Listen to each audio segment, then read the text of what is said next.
Սիրելի հայրենակիցներ, քննչական կոմիտեի ղեկավարի հետ հարցուպատասխանից ես եկա այն եզրահանգման, որ քննչական կոմիտեում գործերը կարվում են բացառապես քաղաքական նպատակահարմարությունից ելնելով։ Փորձեմ բացատրել ինչ նկատի ունեմ։ Երկու դրվագ եմ վկայակոչում, ասում եմ Մասիվի թաղապետը օրը ցերեկով ուղիղ եթերով գրեթե 10 հոգով բռունցքներով հարձակվում են մեկ մարդու վրա եւ դրա հետևանքն ամենևին չի լինում այն, որ տվյալ մարդը կալանավորվի։ Երկրորդ դրվագն այն մասին է, որ Հայաստանի Հանրապետության քաղաքացի Սամվել Վարդանյանը ավտոբուսում տեսնելով ԿՊԱ-ական պատգամավորի վիրավորանք է հնչեցնում։ Դրա հետևանքը լինում է այն, որ քաղաքացի Սամվել Վարդանյանը տեղում ձերբակալվում է, կալանավորվում է, կալանքի վայրում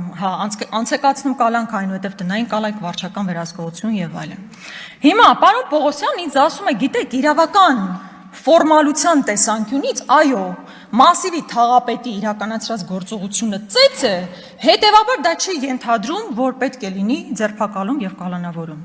Իսկ պարոն Պողոսյան, ինչու դա չի որակվել խուլիգանություն, այլ Սամվել Վարդանյանի վիրավորանքը որակվում է որպես խուլիգանություն։ Այսինքն 10 հոգով բռունցքներով մեկի վրա հարձակվելը ծեծ է, խուլիգանություն չէ, բայց մարդու վիրավորական հնչեցրած նախադասությունը խուլիգանություն է եւ հետեւաբար կալանքի պետք է տանել մարդուն։ Այս մարդը ֆորմալ, իրավական ֆորմալության տեսանկյունից այո, ասում է Մասիվի թաղապետին, այս հոդվածը չի ենթադրում, ես էլ ձեզ հարց եմ տալիս, այդ դեպքում ինչու խուլիգանության հոդված չի ներկայացվել Մասիվի թաղապետի նկատմամբ։ Ու ես ամենևին չեմ ուզում ասել, որ այս մարդը պետք է կալանավորվի, նա պետք է կալանավորվի։ Ես երկու տարբեր դեպքեր եմ բերում եւ ձեզ ասում եմ, այստեղ տրամաբանություն ցույց տվեք։ Ավելին, պարոն Պողոսյան, ձեր տրամաբանությամբ կարելի է եզրակացնել, որ եթե Սամվել Վարդանյանը ավտոբուսում ոչ թե վիրավոր էր, այլ ծեծեր ԿՊԱ-ական պատգամավորին, նրան չէիք կալանավորի, կասեք սովորական ծեծ է, խուլիգանություն չի։ Այսինքն Սամվել Վարդանյանի մեղքը այն էր,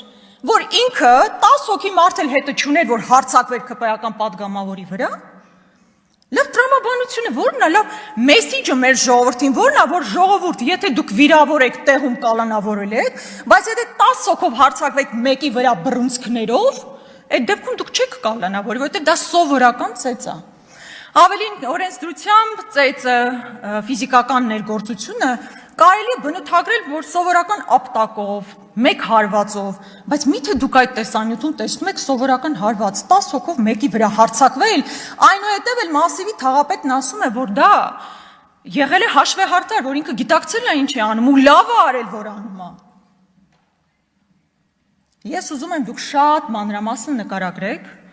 թե ինչու պետք է մի դեպքում համարվի սովորական ծեծ եւ ոչ խուլիգանություն, երբ որ ակնհայտ եղել է հարձակում 10 հոգով բռունցքներով մեկի վրա, եւ մյուս դեպքում սովորական վիրավորական խոսքը որակվի որպես խուլիգանություն, որին կարող է հետեւել նաեւ եւ հետեւել է կալանավորումը։ Երկրորդ հարցս, որ ես ձեզ հնչեցրեցի եւ որը մնաց անպատասխան, Անիֆին էր վերաբերում։ Պարոն Պողոսյան, դուք այդպես էլ չասացիք, արդյոք հարձակվել է Նիկոլ Փաշինյանը հաշվի առնելով, որ Անիվ հիմնադրամը ստեղծվել էր կառավարության ներքո, այդ կառավարության ներքո գործող հիմնադրամ էր եւ հետեւաբար ամբողջ պատասխանատվությունը պետք է կրի նախ եւ առաջ կառավարության ղեկավարը։ Տարական հարց եմ տալիս. արդյոք հարձակվել է Նիկոլ Փաշինյանը այս գործով։ Եվ հաջորդ հարցը. 3 տարի գործը քննության մեջ է։ Ինչու որևէ մարդ ներգրաված չի այս գործով որպես մեղադրյալ։ Ստեղ տրամաբանությունը ո՞րն է, խնդրում եմ, եկեք եւ ինձ բացատրեք։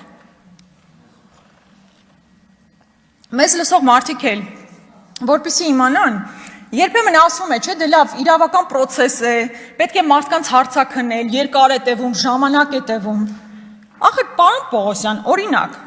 մեր քաղաքացին իրավունք ունի, չէ, հասկանալու։ Իր վճարած գումարներից, երբ որ կառավարությունը տրամադրում է $500,000 քաղաքի կենտրոնում կաֆե, սրճարան բացելու համար, մարդ պիտի հասկանա, չէ, թե դա իր որ շահից էր ելնում,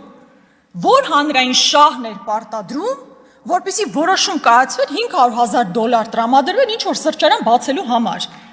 Ախր որոշում կայացնողները հստակ են, մարդը հստակ է, ով է ստորագրողը, որոշում կայացնողը ով է։ Միթե 3 տարվա ընթացքում հնարավոր չէր բացահայտել դա։ Հնարավոր էր ու դուք դա չեք արել։ Խոսքը այս պահին ձեզ վերաբերում, բայց ձեզնից առաջ էլ մարդիկ դա չեն բացահայտել։ Նույնը Մոսկվայի մասնաճյուղ ուղարկվել է 6.9 միլիոն դոլար, մոտ 7 միլիոն դոլար։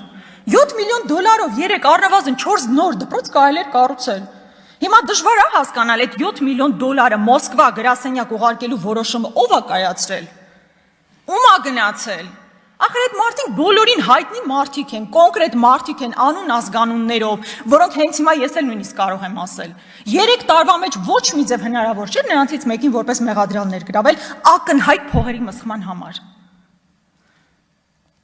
Կամ հաջորդը, դրա մասին մի անգամ էլ Նիկոլ Փաշինյանին եմ հարցրել։ 1.5 միլիարդ փոխանցվել է օֆշորային կազմակերպությունում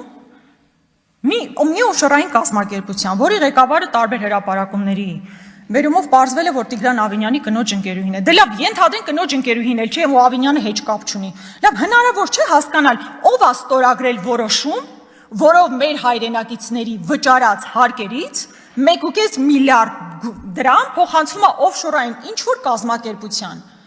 Ու արդյունքը չկա, հասկանում եք, ուղղակի այսպես բան է արել, գումար ուղղակի փոխանցվել է այնտեղ ու որևէ հետևանք չի ունեցել, որևէ արդյունք չկա։ Այդ չեմ ասում, որ պարզում է գոյություն ունեն մարդիկ, ովքեր ստացել են 250 միլիոն դրամ աշխատավարձ։ Պատկերացնում եք 250 միլիոն դրամ աշխատավարձ ստացող մարդը ունի կոնկրետ անուն, ազգանուն, ինչու ինքը գործում ներգրաված չէ որպես մեղադրյալ։